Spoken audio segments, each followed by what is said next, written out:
juego de ser estudiante universitario de nivel superior. El acto de inscribirse en una carrera universitaria y comenzar a transitar el curso de ingreso o de nivelación no cierra el pasaje, sino que, por el contrario, lo abre, ¿no? Bueno, decíamos, el pasaje inclusive empieza ya en la secundaria cuando se está pensando en la elección de la carrera. Una elección que está atravesada por sentidos sociales y familiares anudados a ella. Ya después podamos conversar un poco, bueno, no creo que nos dé el tiempo para hablar de la elección, pero digo, es interesante también ver qué se juega en la elección de la carrera. Y es un proceso que se extiende más allá porque el proceso de relacionarse con un saber específico y aprender otras lógicas institucionales y muchas veces otras lógicas que tienen que ver con códigos urbanos, como esto que les cuento de jóvenes que tienen que trasladarse a la ciudad para seguir estudiando, requerirá un tiempo que va mucho más allá de lo que establecen los estatutos en cada una de las distintas facultades. Bueno, y para conceptualizar un poco qué entendemos por pasaje, a mí me interesaba traerles muy resumidamente el trabajo de Turner, de Víctor Turner, de 1980, en donde él habla de ritos de pasaje, porque a mí me parece interesante que podamos pensar este pasaje también como un rito de pasaje. ¿Y a qué se refiere Turner cuando habla de ritos de pasaje? Víctor Turner estudia los ritos de pasaje, nominándolos como aquellos rituales que indican y establecen transiciones entre estados distintos, entendiéndose por estado cualquier tipo de situación estable o recurrente, culturalmente reconocida. En términos generales, un rito de transición puede señalar cualquier cambio de lugar, de condición, de posición social. Podríamos decir, a primera vista, que el seguir estudiando o el de la secundaria a la universidad se constituye en un rito de pasaje, ya que indica una transición, ¿no?, entre dos estados y condiciones diferentes. Entre la condición y estado ser alumno de la secundaria y la condición y estado ser alumno en la universidad. Inclusive, y vuelvo, perdón que sea reiterativa con esto, pero inclusive en estos jóvenes que tienen que trasladarse a la ciudad para seguir estudiando, hay también otro estado, vivir en el pueblo, vivir en la ciudad. Y esto hace, digamos, que los ritos de pasajes tengan algunas características. Turner habla, tomando a Arnold van Genen, habla de tres fases, que también no los quiero aburrir acá, pero él habla de tres fases en esto del rito. Una fase preliminar de separación de la categoría anterior, por ejemplo, ser alumno de la secundaria, separarme de ese ser alumno de la secundaria, para pasar a una segunda fase que se llama liminal, en donde no se es ni de la secundaria, en el caso precisamente de este pasaje, ¿no?, de la secundaria a la universidad, no se es alumno de la secundaria, pero tampoco se es alumno de la universidad. Y acá, digamos, los modos son la ambigüedad, la paradoja, la indeterminación, la confusión, para luego pasar a un estado, a una fase del rito postliminal o de agregación, cuando el sujeto ya se encuentra en ese estado nuevo. Por ejemplo, bueno, ya sí soy estudiante de la universidad. Pero lo que a mí me interesa que podamos, donde me interesa que podamos situarnos hoy, es justamente en esta segunda fase, en esta fase liminal, porque es la fase en la que estamos ahora, digamos, es la fase en donde se juega este pasaje. La ambigüedad, la paradoja, la indeterminación. Inclusive indeterminación porque justamente hay mucha confusión, no se sabe bien a dónde se está parado, eso dicen los jóvenes, y eso se ve, lo podemos leer en sus imaginarios, en cómo piensan a la universidad, en cómo la imaginan.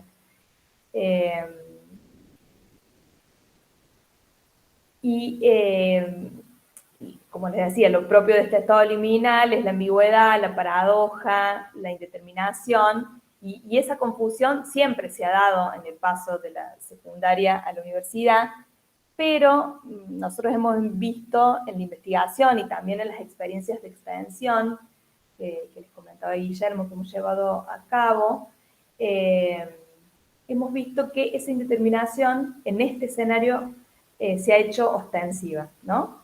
A ver, ¿cómo explicarlo? En el 2020, en la época de plena pandemia, esta indeterminación fue total, digamos, fue sin precedentes. Imagínense que ni siquiera los estudiantes de sexto año tenían esos ritos del buzo de la promo, el baile, muchos ni siquiera han tenido actos de colación, ¿no? Faltó ese rito, digamos, fue como, bueno, eso, ostensiva la indeterminación. Y podemos ver cómo ahora, si bien esa indeterminación, tras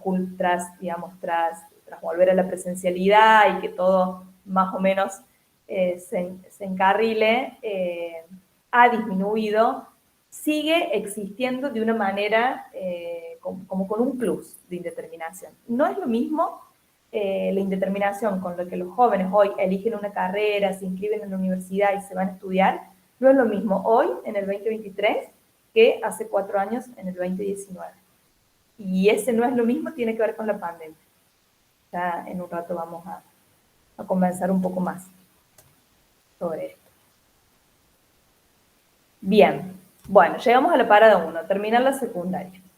Y acá yo los quiero ver, total esta filmina tampoco es que dice tanto, a ver, les leo la filmina. La parada 1. La parada 1 tiene que ver entonces con terminar la secundaria. En los últimos meses antes de finalizar la escuela secundaria es un tópico común que surgen toda una serie de discursos y performance que tienen que ver con esto de la separación del grupo de pares, ¿no? Por ejemplo, entonces yo pensaba, bueno, ¿cómo resumo lo que aparece en mi tesis, en la investigación, de cuáles son esos miedos e incertidumbres cuando se piensa a la universidad desde la secundaria? Y bueno, a grandes rasgos lo resumí en esto de separación del grupo de pares, equivocación en la elección de carrera, incertidumbres en las nuevas formas de conocer, incertidumbres en el plano de los nuevos códigos, que pueden ser institucionales o urbanos, y nos vamos a detener, les voy a compartir algunas de las cositas que los jóvenes nos dicen en estas etapas, que son cosas que a ustedes seguramente les van a sonar, que son cosas que quizás han recolectado en esta actividad previa que yo les pedía que hagan, que tenía que ver con consultar a un alumno de la secundaria qué es lo que más le daba miedo de estar terminando la universidad. Bien. Entonces, en esta parada 1, que tiene que ver con terminar la secundaria, aparece la separación del grupo. Y acá hay un par de cuestiones que dicen los jóvenes. Dice, me angustia pensar que no voy a ver más a estos cabezones que conozco de siempre. De solo pensar que no voy a ver más a mis amigos todas las mañanas, no puedo parar de llorar. Ojalá se vinieran a estudiar conmigo, ojalá aunque sea alguna estudiase lo que quiero estudiar yo. A veces pienso en estudiar psicología, que no me gusta tanto como psicopedagogía, pero la Vale va a estudiar psico, entonces estudiaríamos juntas y todo sería más fácil. De solo pensarlo me dan ganas de llorar, sueños de noche, es lo que más me deprime. ¿Y por qué traigo esto? Traigo esto porque muchas veces uno como adulto o como docente le parece que esto no es tan importante, ¿no? Y como que minimiza estas sensaciones y la verdad que, bueno, lo que vemos en la investigación es que esto se configura como un verdadero espacio de duelo, ¿no? En el último tramo de la escuela secundaria, en el momento de finalizar sexto año, se va configurando como un espacio y un tiempo desde el cual los jóvenes imaginan cómo será el propio porvenir y aparece un lugar ligado al duelo relacionado con lo que hoy se tiene el máximo, porque el sexto año es el máximo de la amistad, las reuniones, etcétera, y que se va a perder al finalizar la escuela secundaria, ¿no? Son imperativos de disfrute de aquello que se perderá para siempre.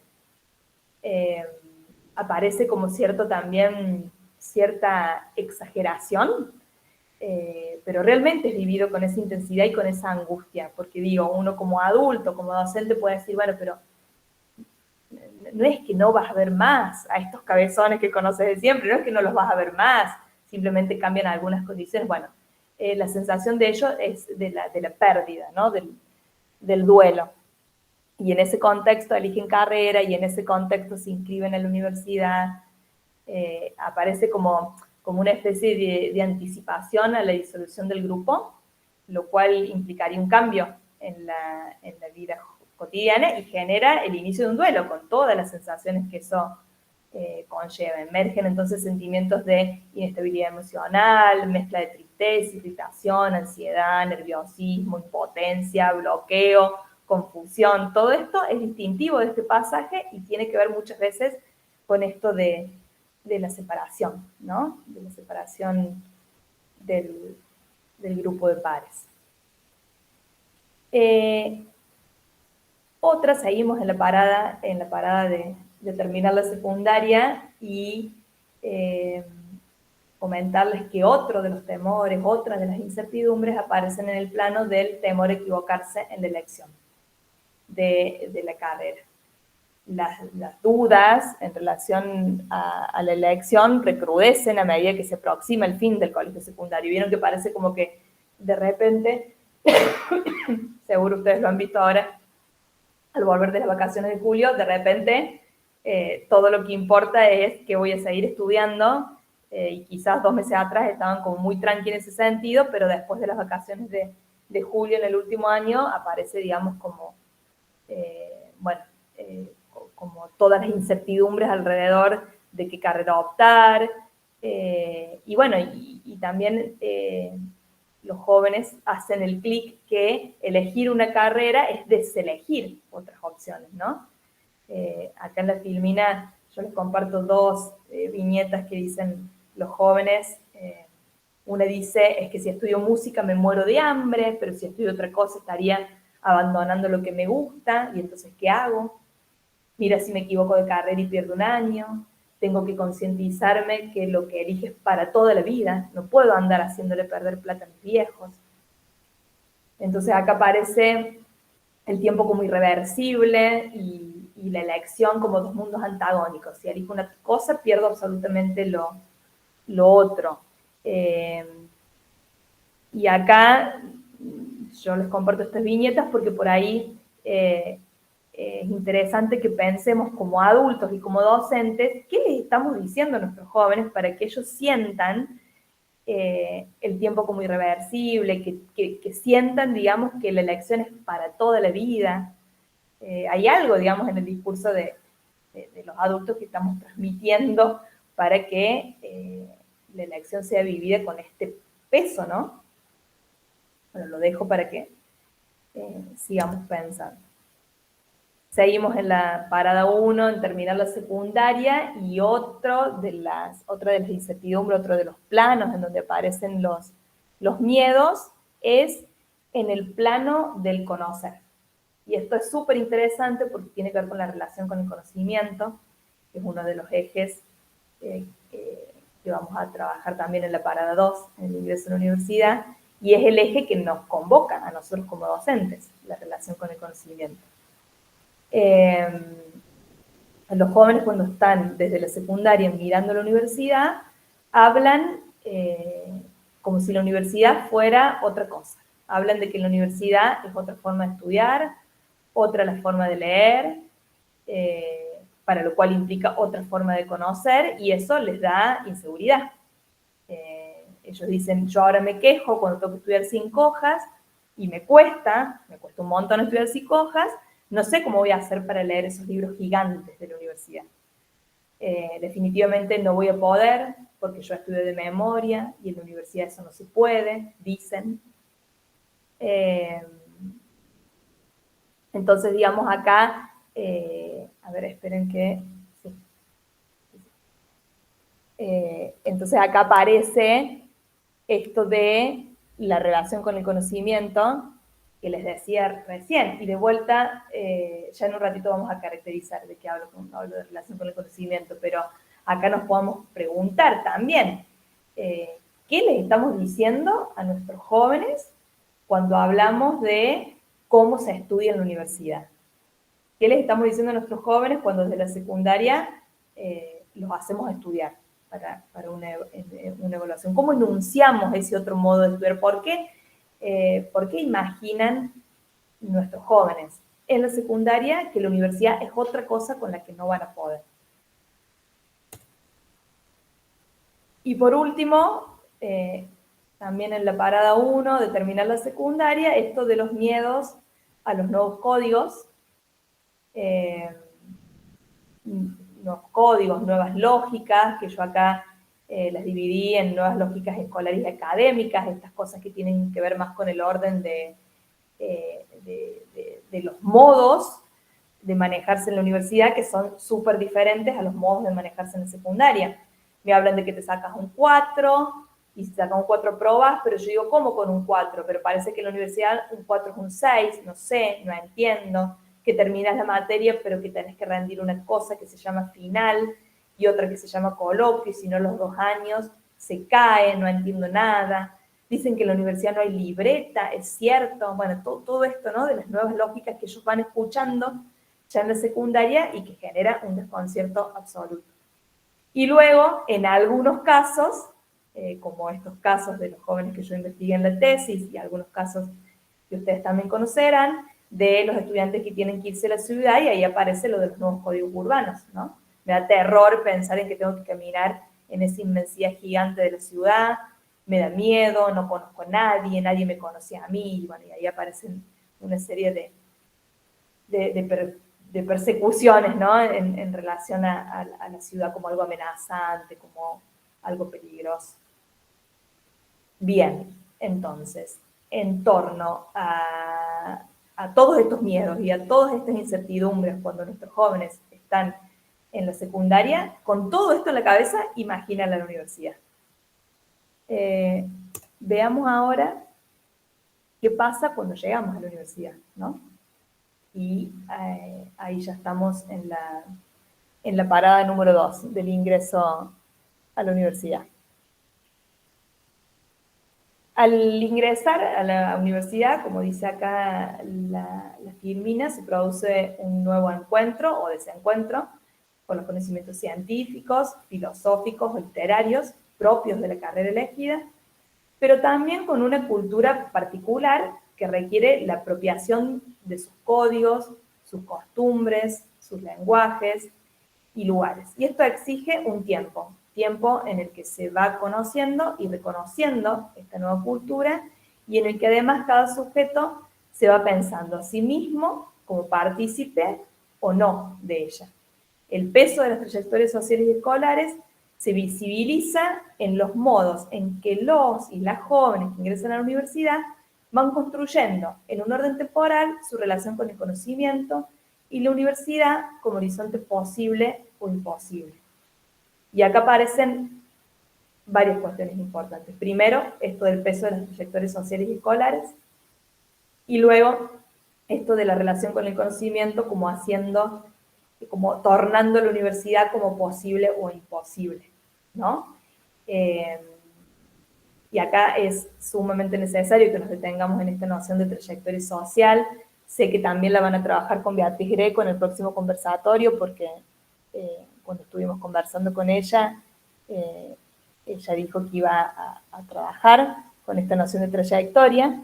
Y es importante que la trabajemos porque el ingreso a la universidad, el ingreso digo en términos fácticos, digamos, alguien que logra ingresar o que queda fuera, tiene que ver con las trayectorias sociales. Son numerosos los estudios, las investigaciones que, poniendo foco en diferentes aristas, en diferentes dimensiones, que abordan la problemática del paso de la secundaria a la universidad, todos los estudios, todas las investigaciones acuerdan en que el ingresar y permanecer, así también como el abandonar en la universidad, está atravesado por cuestiones institucionales, sociales, históricas, económicas, culturales y biográficas que trascienden el espacio de lo escolar, lo académico y lo universitario. La problemática del abandono y de la dilatación de las carreras muchas veces remite a todo el recorrido de pasaje que involucra a las trayectorias escolares en términos de Bourdieu y también a las características socioeconómicas de los estudiantes, ¿no? ¿Por qué? Porque las trayectorias sociales justamente son sociales, son construidas en ese entramado de lo social y tienen que ver con nuestras condiciones concretas de existencia. Y acá no estoy diciendo ninguna novedad. Ingresar a la universidad es un asunto de trayectorias educativas. No es lo mismo ingresar a la universidad para alguien primera generación de estudiantes en su familia, para alguien que no sabe cómo es la universidad, que no sabe cómo moverse, que nadie en su familia ha ido a la universidad, que para alguien que su abuelo es médico, su madre es abogada, en donde la universidad siempre estuvo presente, la cultura académica, ¿no? Acá en la Filmina yo les compartía esto, de que los recursos que los estudiantes pueden movilizar en esta etapa se encuentran ligados a los capitales adquiridos hasta el momento. Para triunfar entre comillas, en la universidad se necesitan mostrar conocimientos y habilidades precisas que normalmente se aprenden en la familia y en la escuela. Ahora la pregunta sería, ¿qué pasa cuando esas habilidades precisas para moverse en la universidad, que normalmente se aprenden en la familia y en la escuela, no se han aprendido? ¿Qué pasa ahí, no? Ya vamos a retomar esta pregunta. Lo que se pone en juego, entonces, volviendo a la Filmina, al PowerPoint, es la incorporación de cierto cuerpo de saberes, de saber hacer y sobre todo de saber decir. Esto sería la predisposición socialmente condicionada a adaptarse a modelos, a reglas y a valores que gobiernan la institución. Todo ese conjunto de factores que hacen que uno se sienta en su lugar o desplazado. Los estudiantes más favorecidos no solo heredan entrenamientos y actitudes que les sirven en sus tareas académicas, sino, además, saberes y saber hacer, gustos y un buen gusto, como diría Bourdieu, que les permite cierta rentabilidad académica, ¿no?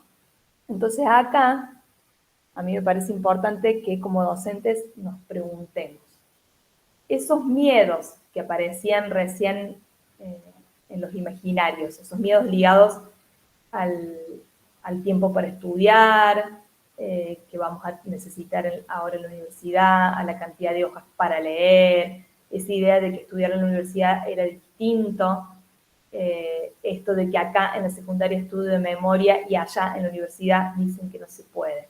Todo eso, todos esos miedos que tienen los jóvenes en la secundaria, ¿son miedos tan agarrados de los pelos o hay algo cierto? Por eso decía, nosotros cuando nombramos el estudio, el conocer, lo hacemos del mismo modo en la secundaria que en la universidad. ¿Qué les decimos? ¿Qué les pedimos en la secundaria a la hora de evaluarlos? ¿Les pedimos que estudien de memoria? O no les vamos a pedir explícitamente que estudien de memoria, pero digo, aceptamos en las evaluaciones corte y pegue, aceptamos respuestas que son de memoria, nuestras consignas tienen que ver con identificar algo que no ponga en juego la reflexión, pedimos solapadamente cuestiones que tienen que ver con la reproducción. Por eso yo les decía que el punto de referencia en estas dos paradas me parecía que tenía que ser la relación con el conocimiento, que tenía que ser que nos podamos preguntar por esa construcción, digamos, o sea, los jóvenes construyen una relación con el conocimiento en la secundaria, ¿no? Esa relación con el conocimiento en la secundaria es puesta como a prueba en la universidad y lo que nos dicen los jóvenes es que en la universidad hay que desaprender esas formas de relacionarse con el conocimiento que aprendieron en la escuela secundaria y aprender otras nuevas. Bueno, acá hay un problema, ¿no? Y eso es algo que me interesa que conversamos. No puede ser que haya que desaprender formas. Tenemos que aprovechar estas instancias en donde estamos reunidos los profes de la secundaria, los profes de la universidad, y empezar a construir nuevas formas, nuevos modos de relación con el conocimiento ya en la secundaria. Bueno,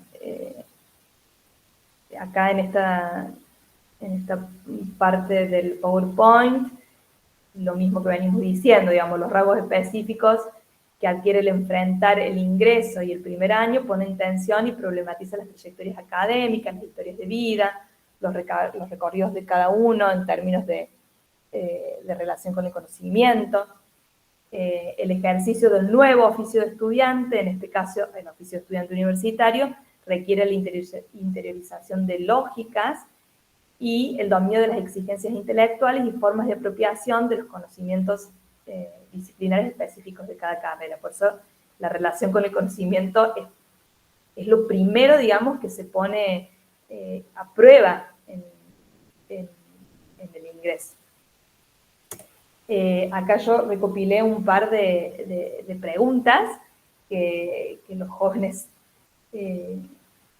nos han convidado en sus ingresos, preguntas que los vuelven locos, que tienen que ver con qué es lo importante de este texto, qué está bien poner en el práctico, es importante acordarse de los autores de cada texto, qué es ser crítico, cómo leo para un parcial, cómo escribo para un parcial, qué tengo que saber decir de este texto.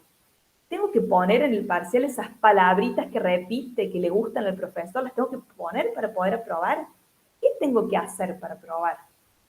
Y acá aparece una noción que nosotros trabajamos mucho en nuestra investigación, que es la noción de atajos, que quizás ustedes la conozcan, que es una noción que acuñó Facundo Ortega, que les contaba al comienzo que dirige estos grupos de investigación acá en la Universidad Nacional de Córdoba. Él hace una distinción entre lo que es estudiar, aprobar y conocer. Bueno, muchas veces los jóvenes estudian, muchas veces los jóvenes estudian y aprueban, pero no muchas veces los jóvenes estudian, aprueban y conocen. Pero muchas veces existe en la universidad esto que él llama estudiar para olvidar. Se estudia, se repite en el parcial y luego se olvida. Entonces nosotros comenzamos en segundo año diciendo, ¿se acuerdan el año pasado cuando vieron Piaget? ¿Qué vieron de Piaget? Nada. Y resulta que tuvieron una unidad entera de Piaget en la que rindieron, quizás se sacaron 8, 9, 10, pero partimos siempre de cero, como si hubiese una cortina que se baja, digamos. Bueno, aquello que se estudió es para el momento, para probar. Entonces ahí también hay un problema. Tenemos que hacer algo con esto del aprobar, del conocer estas diferencias, algo que tenemos que trabajar tanto en la secundaria como en la universidad, ¿no? O sea, porque podemos advertir que lo que está en juego acá es un problema, dificultad en la relación con el conocimiento. Aquel conocimiento que muchas veces en la secundaria es presentado como segmentado, como manualizado, digamos, como de manual, donde no aparecen contradicciones entre las teorías, ni la necesidad de que el alumno lo cuestione, aparece de manera casi inversa en la universidad. En la universidad me piden que sea crítico, dicen los estudiantes en los primeros años. ¿Y qué es ser crítico? Entonces acá entra a jugar esta noción de atajos o de evasión del conocimiento. Resumidamente se trata de una noción que señala una especie de falla en la relación con los conocimientos escolares, una relación con el conocimiento débil, diría Facundo Ortega, y es en la secundaria el lugar por excelencia en donde se construyen esos atajos en la relación con el conocimiento escolar. Y acá, ojo, quiero aclarar, no se trata de echarle la culpa a la secundaria y mucho menos a los profes de la secundaria, ¿no? Sino que se trata de hacerse cargo, se trata de que podamos ver de que existe una problemática y que tal problemática involucra a toda la trama de lo social. Desde esta perspectiva, las transgresiones, los desvíos, los atajos no son producto del libre albedrío, sino de procesos sociales que podemos reconstruir, que necesitamos reconstruir y que necesitamos cambiar. En el secundario uno estudia más liviano, se estudia pero no tanto, nos cuentan los estudiantes poniendo en evidencia sedimentos de una escuela secundaria en donde los vínculos con el conocimiento fueron construidos en términos de atajos escolares, ¿no?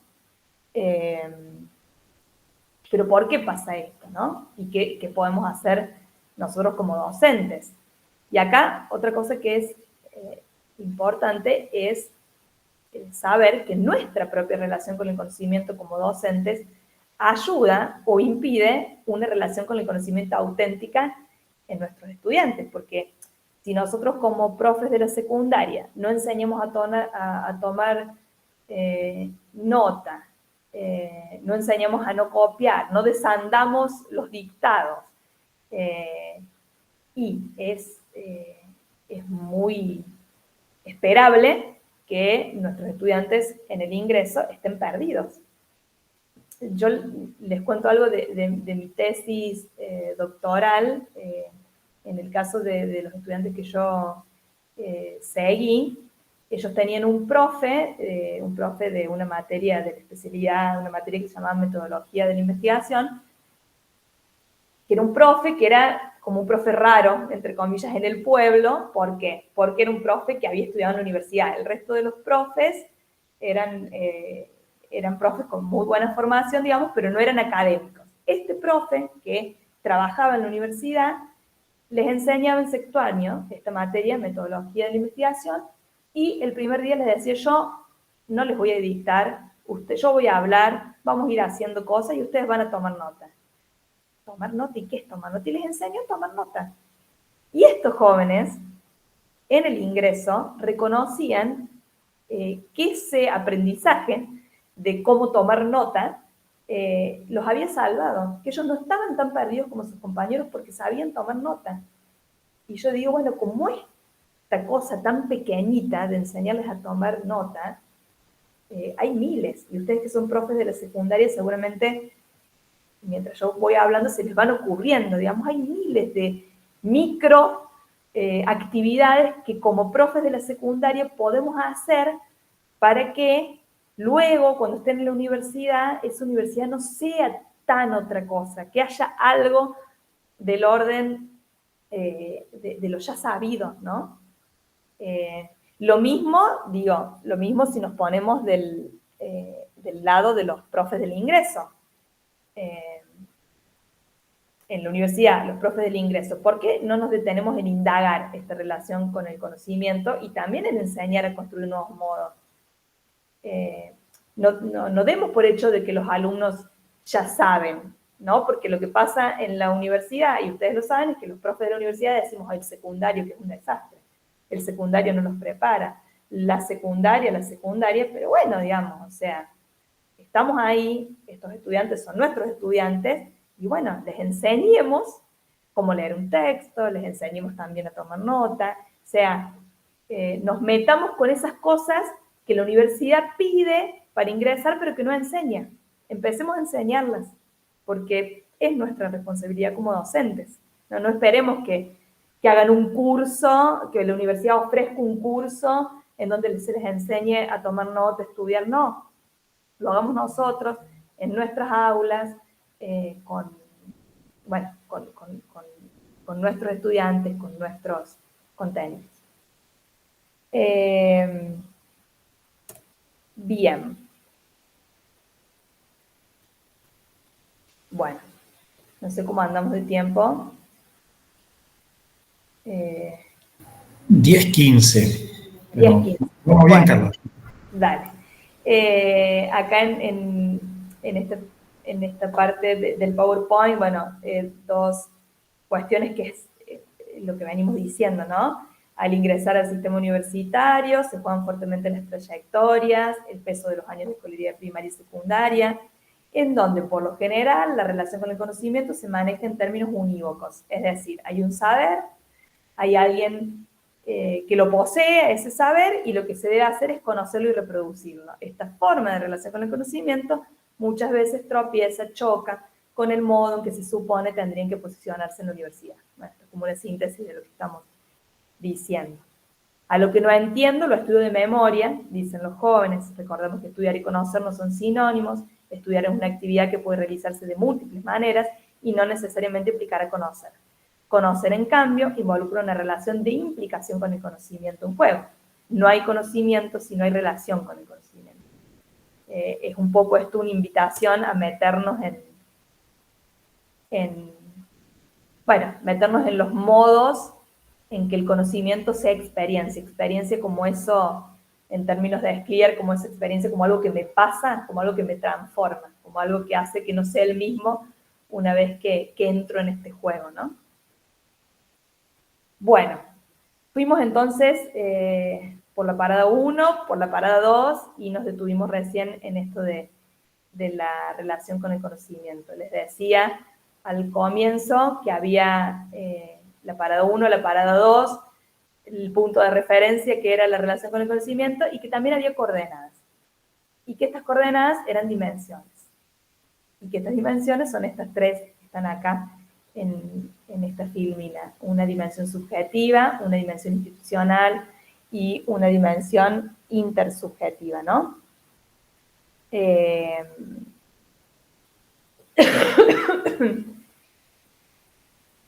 Si nosotros en este momento nos pusiésemos a revisar todas las filminas que fuimos viendo, podríamos identificar en cada una de las temáticas que hablamos, podríamos identificar en los imaginarios que los jóvenes construyen cuando miran a la universidad, podríamos identificar en lo que los jóvenes sienten cuando ya están en la universidad, podríamos identificar un montón de dimensiones en donde se hacen presente cuestiones del orden de lo subjetivo, cuestiones del orden de lo institucional y cuestiones del orden de lo intersubjetivo, ¿no? Vamos a esta primera dimensión, a la dimensión subjetiva que creo que es la más importante y en algún punto la más peligrosa si no la seguimos charlando. ¿Por qué? Porque corremos el riesgo de quedarnos entrampados en este supuesto de que en esto de no ingresar a la universidad o en esto de las dificultades o en esto de las vicisitudes del ingreso, a la culpa la tiene el alumno, ¿no? Porque fíjense, ustedes como yo, mirarán televisión, leerán diarios. En los discursos muchas veces mediáticos, y lo que es más preocupante aún también en los discursos de nosotros como docentes, muchas veces ponemos la responsabilidad, por no decir la culpa, pero ponemos la responsabilidad del fracaso en el alumno. Los alumnos fracasan porque ellos tienen dificultades. El fracaso es atribuible a características de los alumnos, deficiencias, falta de hábitos, dificultades para acceder, desmotivación, inseguridad, escasa conciencia de las propias dificultades. De hecho, el conversatorio de hoy, bueno, es un poco difícil que yo haga preguntas y ustedes respondan por el tema de la virtualidad, pero si yo estuviese ahí de manera presencial, la pregunta que les hubiese hecho al comenzar el conversatorio es, ¿cuáles creen, cómo describirían ustedes a sus estudiantes? Y les aseguro, no los conozco a ustedes, pero he trabajado ya con varios docentes, tanto de la secundaria como del ingreso, que esto aparece, digamos, mis estudiantes no tienen ganas, no saben leer, les interesa todo lo que sea fácil, esto aparece. Y no digo que no forme parte, digamos, de las nuevas subjetividades de época, digamos, hay nuevas subjetividades, los alumnos que hoy tenemos en la universidad no son los mismos que hace 10 años, no son los mismos que hace 20 años, pero aún con esas características en donde a lo mejor, digamos, hay algo del orden de la desmotivación o de la escasa conciencia de las propias dificultades, de hecho esto que tienen acá ustedes en el PowerPoint son palabras de docentes en otros cursos, aún con esas características, tenemos que tener mucho cuidado de no caer en culpabilizar al alumno, porque como hemos visto en esta presentación, el ingreso o no ingreso es un tema de trayectorias educativas. No tiene que ver con el alumno. Tiene que ver con un entramado social, tiene que ver con una trayectoria educativa que permite que un alumno ingrese o lo deja fuera, ¿no? Y si revisamos estos supuestos, hay que reconocer que las dificultades existen y que tienen que ver justamente con historias y trayectorias educativas. Las diferencias se encuentran socialmente condicionadas. Si no, corremos el riesgo, dice acá la Filmina, de tomar los privilegios sociales como méritos académicos. Tenemos que tener siempre esto acá en mente, digamos. Los privilegios sociales no pueden ser méritos académicos. No podemos pedir en la universidad cuestiones que tienen que ver con lo meritocrático, ¿no? Tenemos que poder detenernos a preguntarnos, ¿qué estamos pidiendo? ¿Qué estamos pidiendo en la universidad? ¿Eso que pedimos es posible? Y si no es posible, ¿cómo hacemos para que sea posible, no? Bueno, y acá aparece una pregunta que da un poco pie a la otra dimensión, que es la dimensión institucional. Esta pregunta dice, ¿y las condiciones que se generan dentro de la propia institución de enseñanza? Y acá sí voy rápido, sobre todo porque me decían que faltaba poquito, y porque además no es el tema que nos convoca, pero sí me parece que es importante que podamos identificar que hay también una dimensión institucional que se juega en esto del ingreso sí o el ingreso no. Hay estilos institucionales, hay trayectorias institucionales, hay modos de hacer naturalizados de la institución universidad, hay espacios y tiempos, encuadres de trabajo, alumnos ideales versus alumnos reales, hay un montón de, como les decía, hay un montón de prácticas homogéneas que la universidad pide a sujetos que son heterogéneos y que no enseña. Entonces, como profes, acá ya los profes no es una tarea tanto para los profes de la secundaria, pero sí para los profes que estamos en la universidad, la institución universitaria tiene que tomarse el tiempo para repensarse como institución y ver qué cuestiones institucionales están operando en el sentido más perverso de operar para que muchos jóvenes se sientan con tanto malestar en el ingreso y en el primer año de las carreras. Bueno, luego aparece la dimensión intersubjetiva. ¿A qué me refiero con intersubjetiva? Intersubjetiva es con otros, ¿no? Y acá en lo intersubjetivo lo divido en intergeneracional e intrageneracional. Lo intergeneracional tiene que ver con la relación de los estudiantes con esa otra generación del mundo de los adultos, con esa otra generación que son en este caso los docentes, ¿no? La figura de los profesores ocupa un lugar destacado en la permanencia, operando como un lazo a la institución e interpelando a los estudiantes en sus primeros recorridos en la formación de grado. Se revaloriza a aquellos docentes que brindan la calidez y el incentivos necesarios a los alumnos, haciéndoles sentir cómodos y no tan ajenos al espacio y a los contenidos.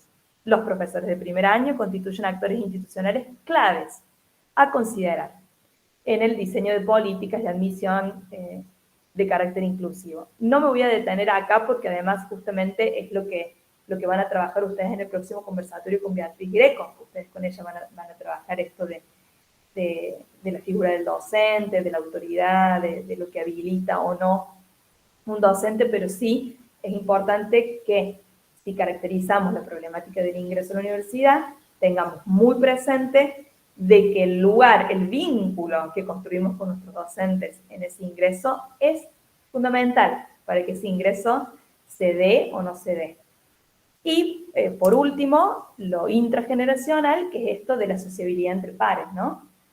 Nosotros hemos visto mucho en nuestras investigaciones que muchas veces lo que salva, lo que hace que alguien no abandone la universidad es haberse hecho un grupo, estar con otros, compartir esas dificultades con otros. Entonces, también es importante que en la universidad, quienes somos profes de la universidad, tengamos esto en mente y propiciemos, ¿no?, el trabajo en equipo, el trabajo en grupo, porque justamente esto de lo intrageneracional, esta dimensión intersubjetiva, actúa como sostén.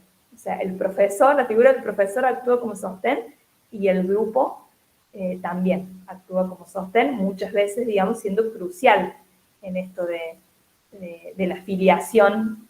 La filiación me refiero a cuando uno ya se siente como pez en el agua, ¿no?, en la universidad.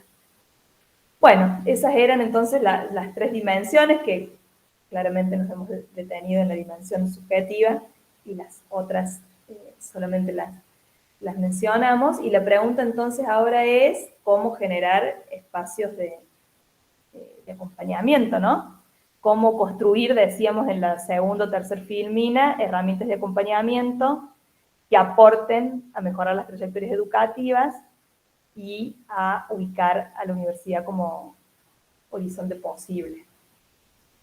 Y ahí dejé de compartir, sigue, ahí puedo verlos, sigue en la presentación la actividad en la que ustedes se van a quedar pensando, que si hay tiempo la presento, y si no, no sé si prefieren que primero conversemos acerca de dudas y después presente la actividad, o la presento y ya pasamos a conversar, como a ustedes les parece. Carla, lo que teníamos pensado era si cada una de las 10 sedes nos tomamos 2 o 3 minutos, pueden elaborar alguna pregunta por sede que podamos compartir contigo y nos haga una devolución, y terminada esa instancia podés estar planteando las consignas y ya se ponen en las distintas sedes a trabajar en el taller, si Perfecto. te parece.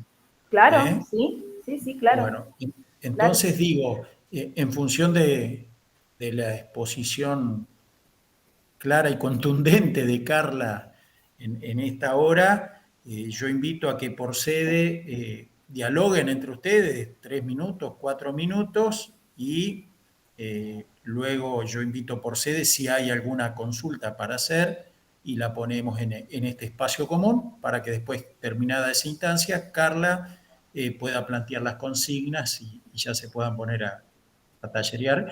Entre el ingreso al taller, concretamente, creo que va a haber un refrigerio y alguna parada para que puedan tomarse un cafecito, un mate o algo por el estilo.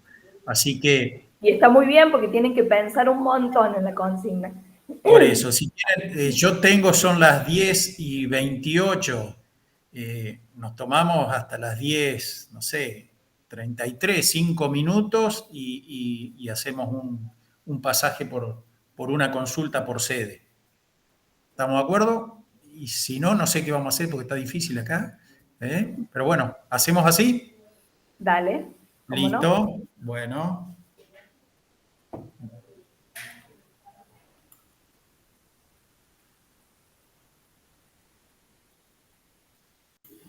Bueno, Carla, prepárate porque en teoría se vienen algunas consultas, dudas o comentarios con respecto a tu exposición. Dale, Así preparada.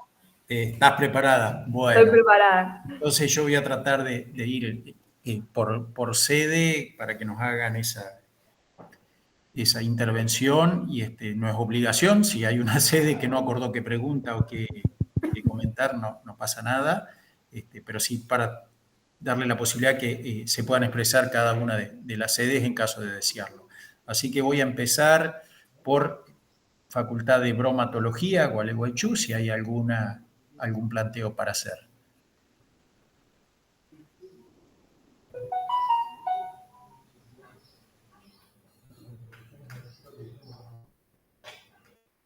Bueno.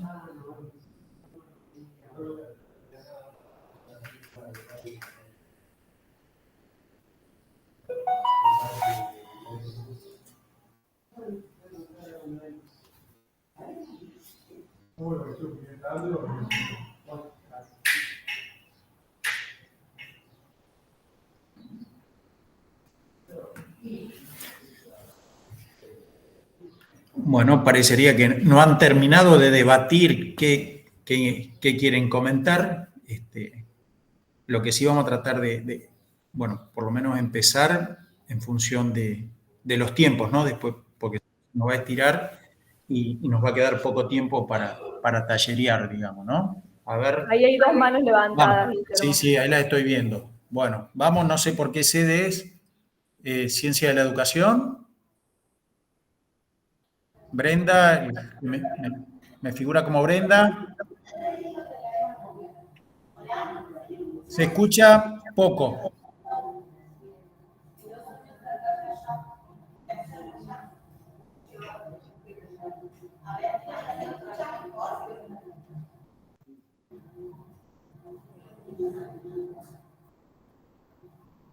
¿Se escucha o no? Ahora sí. Perfecto. Aquí en Ciencias de la Educación, mi nombre es Sonia Luques. Brenda es la coordinadora de Sigamos Estudiando.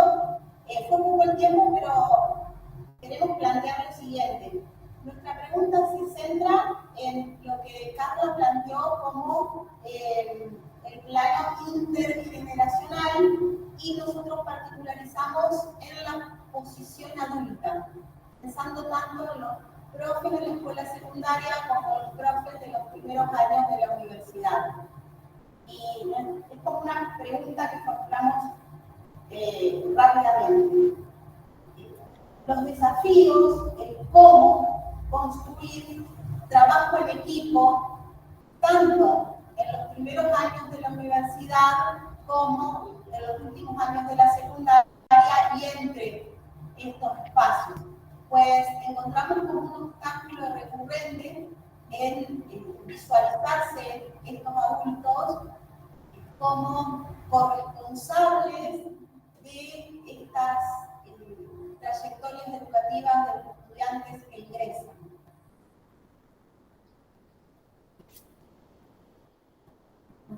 Hasta ahí sería la pregunta. ¿Cómo construir trabajo en equipo, prácticas interdisciplinarias, herramientas de acompañamiento frente a estos cambios que señalábamos?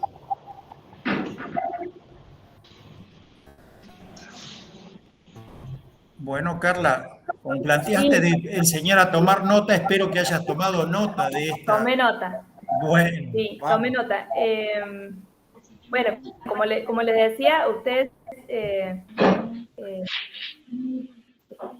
se centran en esto de lo intergeneracional, en lo que tiene que ver con, bueno, con ese vínculo con los adultos y en este caso con los docentes, que somos los adultos en esta relación. Es algo que, como les decía en la presentación, van a trabajar muchísimo en el conversatorio que viene, porque justamente van a trabajar con el vínculo docente-alumno con Beatriz Greco.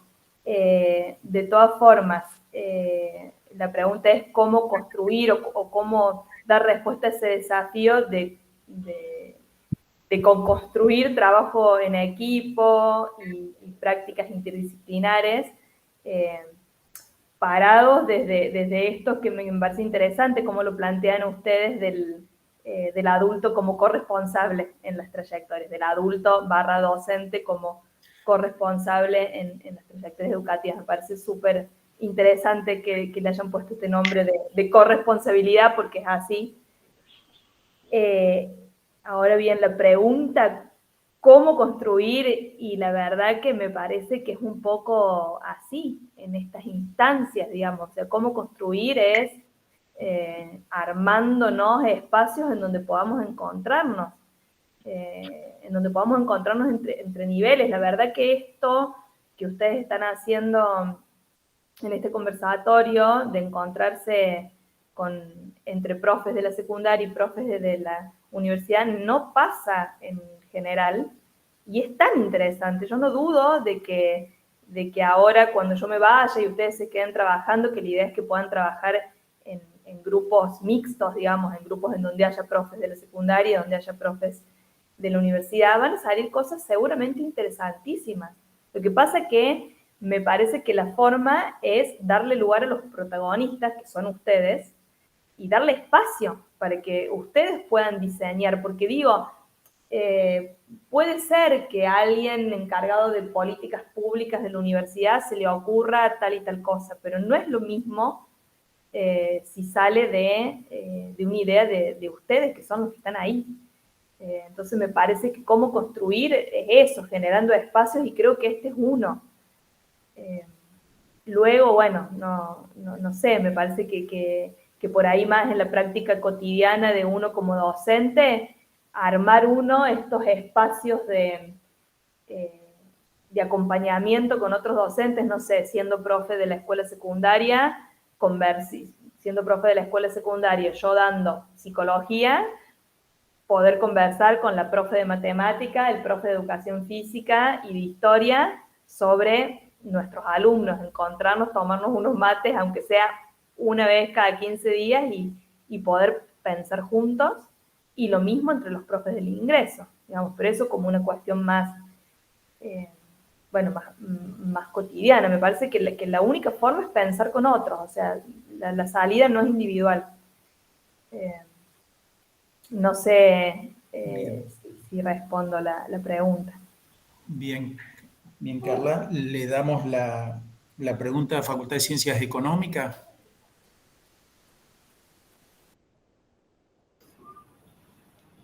Ahí está. Ahí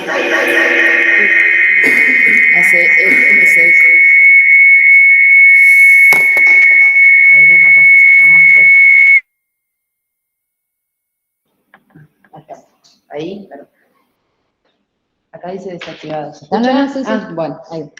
Buenos días, soy profesora de primer año de Administración en Ciencias Económicas, y un poco la inquietud que tenía, o me gustaría que se explaye un poco más, Carla, era respecto a esta cuestión de los ritos de transición desde el secundario, o los ritos que hay en el secundario y los ritos que podríamos construir en la universidad para favorecer ese proceso. Y me interesó ese concepto de cómo esos ritos se perdieron durante la pandemia, y todavía no se han podido recuperar durante la transpandemia, si se podría explayar un poquito más en ese tema.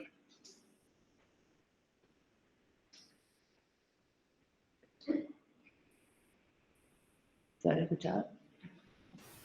Sí, te escuché perfectamente. Muchas gracias. Muchas gracias. En relación a los ritos de transición, que es este concepto que trabajamos como más al inicio de la presentación, de la mano de Turner, que caracterizamos, que hablamos de tres fases. La fase esta preliminar, liminal y de agregación. Yo en realidad lo traje a este encuentro para que nos situemos en pensar desde dónde, desde qué estado nuestros jóvenes están mirando a la universidad, están pensando en elegir carrera, están intentando ingresar, etcétera, porque es lo que caracteriza al pasaje.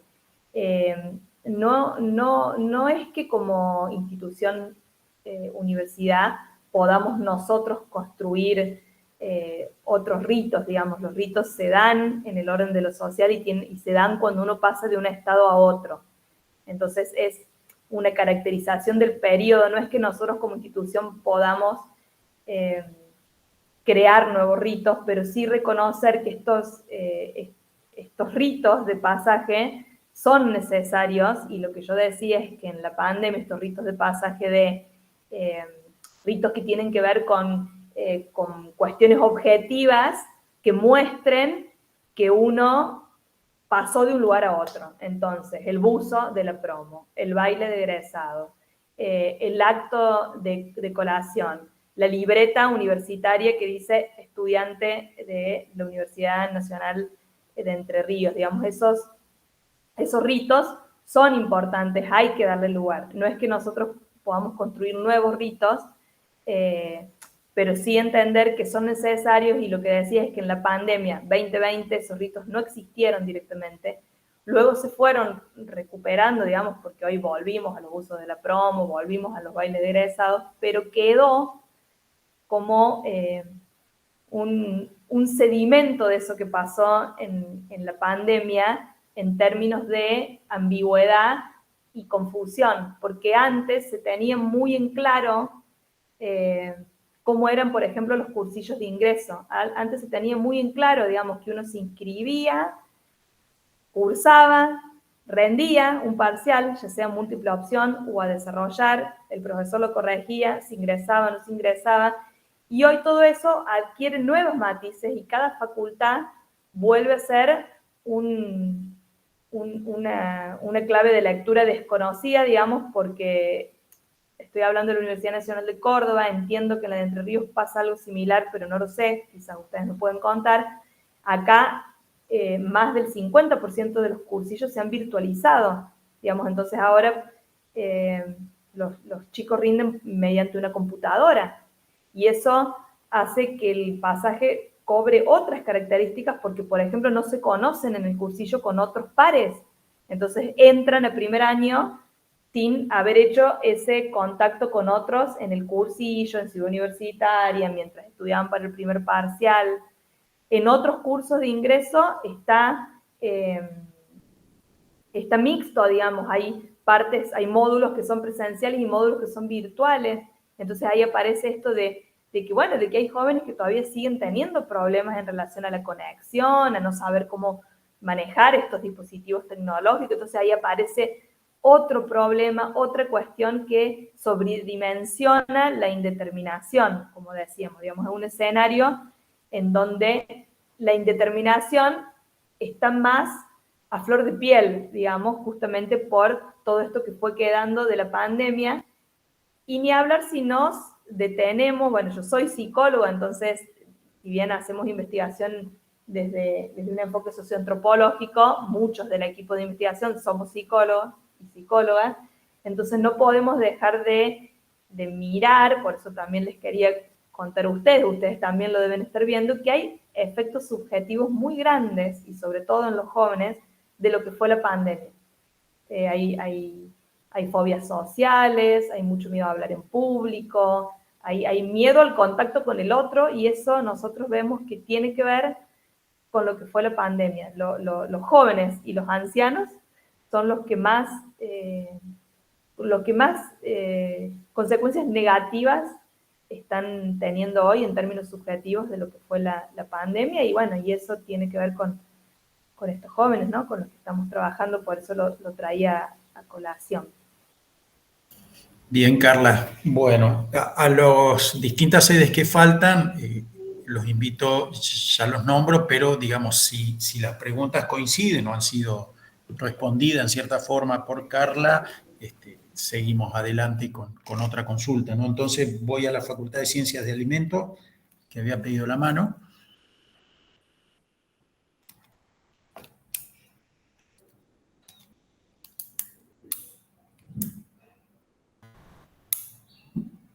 ¿No se escucha? Y si no, mientras prepara el audio Leticia Gallo, que la veía que estaba en consulta, vamos para agropecuarias y ingeniería. Alejandra. Hola, Guillermo, soy Gabriela Bujarski. Hola, Gaby. Acá lo que vamos a hacer es lo siguiente. Una de las docentes de universidad va a hacer un comentario, una reflexión interesante que apareció en el grupo, que la tiró en el grupo, y después vamos a escribir en el chat otros comentarios para no demorar tanto, digamos, esta instancia, ¿sí? Así que ahora va a haber una intervención, y mientras interviene la docente, vamos a ir escribiendo en el chat lo demás. ¿Sí? Gracias, Gaby. A ver. Hola, Guillermo, Letiana acá. Hola. No, nada, yo simplemente hice una reflexión que, bueno, a raíz de esto que está hablando Carla, que tiene que ver con el papel del docente de la escuela secundaria, la visión que tienen los chicos en esa etapa. Es muy diferente. Y no podemos comparar lo que es la etapa de la secundaria con la etapa de la universidad, porque estamos hablando de chicos que son adolescentes, que están sufriendo cambios físicos, mentales, sociales, en la relación de ellos con sus pares, en la relación de ellos con sus docentes, con los adultos. Y lo que ellos están pasando desde el punto de vista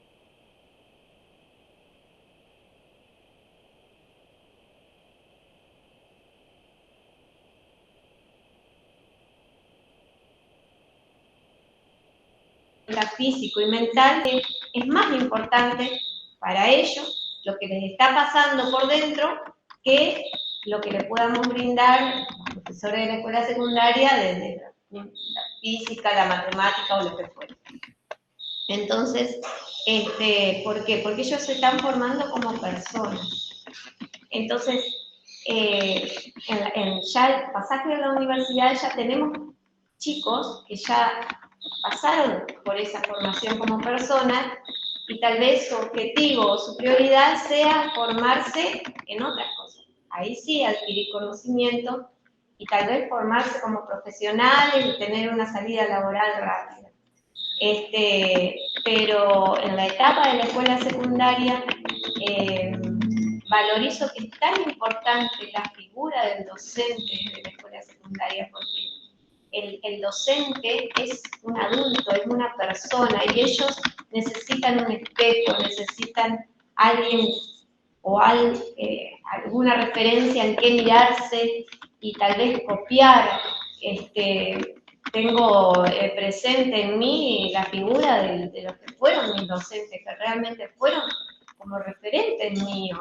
Y tal vez en esa etapa fue que nació mi deseo o mi ganas de relacionarme con la ciencia a través de, lo que fue una docente en especial, que fue una docente de físico-química, que nos brindaba el espacio de poder buscar nosotros noticias que nos interesaran de la ciencia. Tal vez ahí nació mi vocación o mi deseo de seguir estudiando en carreras relacionadas con la ciencia. Entonces, mi reflexión va a esto. El objetivo en la escuela secundaria es la formación de personas, ¿sí? De personas que después se van a tener que insertar en la sociedad, de seres humanos, de personas, mientras que en la facultad el objetivo está más puesto en la formación de profesionales. Y la relación que hay entre docente y alumno de la escuela secundaria es muy diferente de la relación que hay entre docente y alumno en una universidad o en una facultad donde son otros los objetivos, ¿no es cierto? Bueno. Gracias, Betiana. A ver si, Carla, podés hacer un comentario. Le aviso a C de Oro Verde que han consumido el tiempo de las dos facultades. Betiana, yo no quería hablar yo. Betiana, hola, y todos ahí, todos y todas ahí en la sede. Totalmente de acuerdo con lo que decís, Betiana.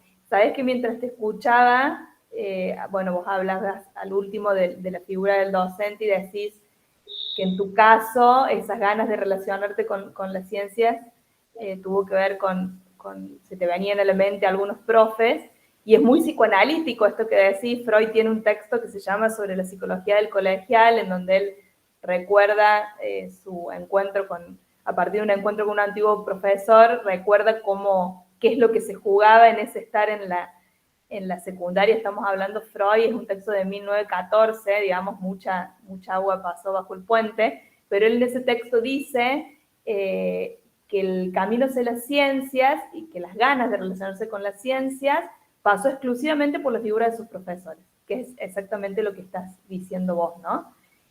Yo coincido que la figura del docente es central en la escuela secundaria, sobre todo. En la universidad también es importante, pero en la escuela secundaria es referente. Por eso es tan importante nuestro lugar ahí. Y coincido en que es bien diferente el objetivo, y también es bien diferente, son bien diferentes los sujetos cuando están en la secundaria y cuando están en la universidad, sus procesos, etc. Por eso me detuve tanto en esto de la elección de la carrera, de la separación del grupo de pares, porque realmente, digamos, es un duelo que ellos están atravesando en el momento que eligen, y muchas veces nosotros desde nuestro lugar de adultos les exigimos más, sin poder entender que realmente lo que les está pasando es todo un problema, que eso un poco desaparece cuando llegan a la universidad, pero creo que en términos de relación con conocimiento sí podemos hacer estas pequeñas cositas que den como más continuidad entre el modo de conocer en la secundaria y el modo de conocer en la universidad. Y al mismo tiempo, y volviendo a esto que decís vos, Betiana, de la importancia de la figura del docente, bueno, reflexionar sobre cómo lo que nosotros les decimos a nuestros jóvenes en la secundaria es central para que ellos puedan mirar a la universidad o no. Nosotros en la investigación nos hemos encontrado con, lamentablemente, digamos, con jóvenes que nos comentan que sus docentes les dicen la universidad no es para vos, fíjate de hacer un curso, vos en la universidad no vas a poder, y eso cierra los caminos. Entonces, bueno, tener este cuidado, digamos, como adultos y como docentes, de que lo que les estamos diciendo a los jóvenes, bueno, digamos, puede abrirles caminos, acompañarlos en ese sentido. Me parece que esto que traes de la importancia de la figura docente es central, tiene que ver con la dimensión también intergeneracional, y es lo que van a trabajar en el próximo conversatorio. Bien, gracias Carla. Nos quedan 2 intervenciones, Facultad de Administración y Facultad de Trabajo Social, y posiblemente a las 11 estemos terminando y puedas expresar tu pregunta, que la tengo en pantalla, para después que puedan trabajar en el taller. Así que bueno, Administración. Hola Guillermo, sí, acá vamos a hacer una consulta.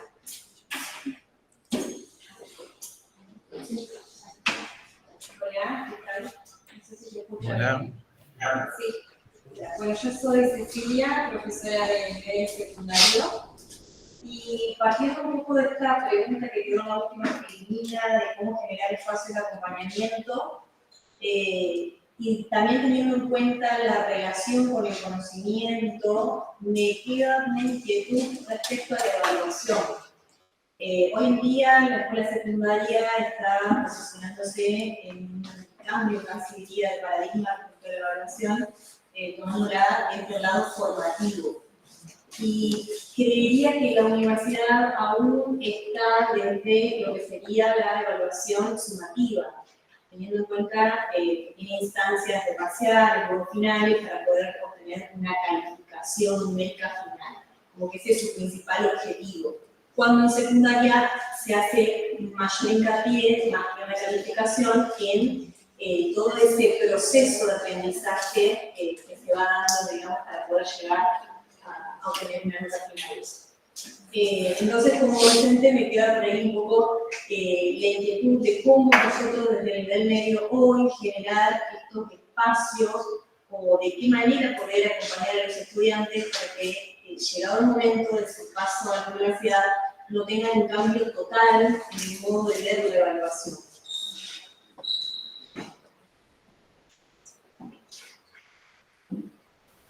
Cecilia,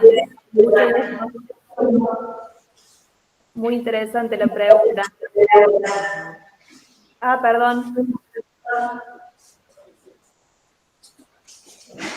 ¿Hay un micrófono abierto? No sé si hablo yo o...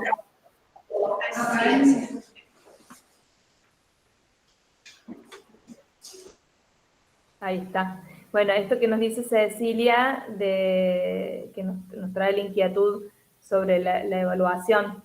Yo creo que, bueno, es todo un tema la evaluación hoy. De hecho, creo que puede ser un buen tema para el conversatorio del próximo año, porque es todo un tema y es importante que se trabaje también entre niveles. La verdad que no soy especialista en evaluación para nada, pero sí entiendo esto que dice Cecilia, de que en la escuela secundaria cada vez más, digamos, se está tendiendo a evaluar teniendo en cuenta lo procesual, lo cual es súper interesante, digamos, porque es a lo que se tiende.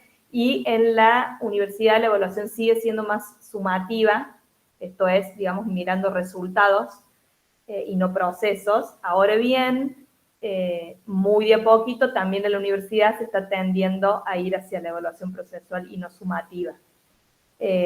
Pero bueno, más allá de eso, que es algo que sería interesante conversar, ustedes se preguntan, bueno, ¿de qué manera, con formas de evaluar tan diferentes, de qué manera o sea, o qué es lo que podemos hacer, digamos, como docentes de la secundaria. Y me parece que es esto que conversábamos en una parte de la presentación de que no digo, digamos, no todos los docentes en la secundaria lo hacen, pero es una práctica bastante instalada en la escuela secundaria, en algunas materias del estudiar de memoria, digamos, de la reproducción. Entonces, salirse de eso, que creo que con la evaluación procesual se está pudiendo transformar un poco de esto del orden de la repetición, creo que eso ya es un montón, digamos, o sea, evaluar un contenido que no pueda ser estudiado de memoria es un montón. Evaluar un contenido en donde la pregunta tenga que ver con tomar una posición, con criticar eso que dice el autor, en la escuela secundaria es un montón, porque es lo que se pide en la universidad. Entonces, me parece que tiene que ver como con esas pequeñas decisiones a la hora de evaluar. Bien, Carla, me das pie para comentar rápidamente que en el marco de carrera docente en el ámbito de nuestra universidad está programado trabajar justamente el ítem de evaluación. Es un acuerdo de todos los secretarios académicos que próximamente estaremos trabajando con el acompañamiento de la Facultad de Ciencias de la Educación de nuestra universidad en cursos de posgrado referido específicamente a evaluación, y fue uno de los puntos de los 5 o 6 ejes acordados como para avanzar y trabajar en ese sentido. Nada, es como un comentario.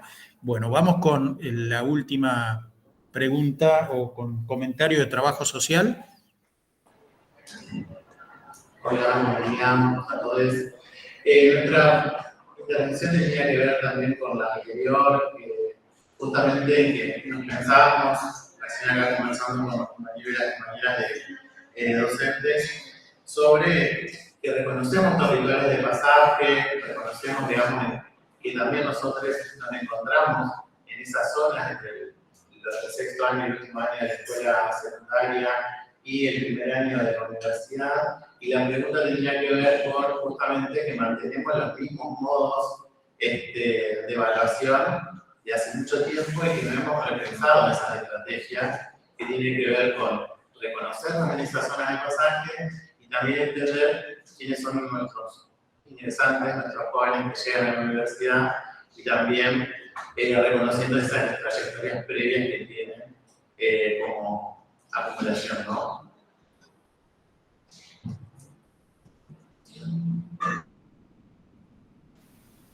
Hola, trabajo social, no sé tu nombre, no alcancé a escuchar, o sea, escuché que, o creo haber escuchado que últimamente, digamos, han tenido trabajos en esto de reconocer a los ingresantes, las trayectorias, que al menos acá en la Universidad Nacional de Córdoba, trabajo social es pionera en eso, digamos, es la facultad por excelencia que más mira a sus estudiantes, pero no alcancé a escuchar la pregunta.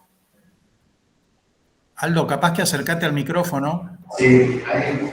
No, la pregunta no era una pregunta, sino que compartíamos con la intervención anterior sobre la necesidad de seguir pensando en los momentos de acreditación que tiene la universidad, que siguen siendo iguales hace mucho tiempo, y que si bien nos reconocemos en esta zona de pasaje, nos preguntamos quiénes son los estudiantes que ingresan y demás, seguimos teniendo los mismos rituales de evaluación, por así decirlo, ¿no? Y que reconocemos que uno de los primeros miedos o obstáculos de quienes ingresan no saber cómo resolverlo, y tampoco elaborar estrategias que acompañen a esas trayectorias. Bien, es más una reflexión, no había alcanzado a escuchar esto, digamos, te preocupa, les preocupa, que aún conociendo cada vez más características de los ingresantes, sabiendo sobre sus miedos, etcétera, las formas de evaluar sigan siendo las mismas. ¿Entendí? ¿Escuché bien? Te escucho con mucho eco, perdón. Sí.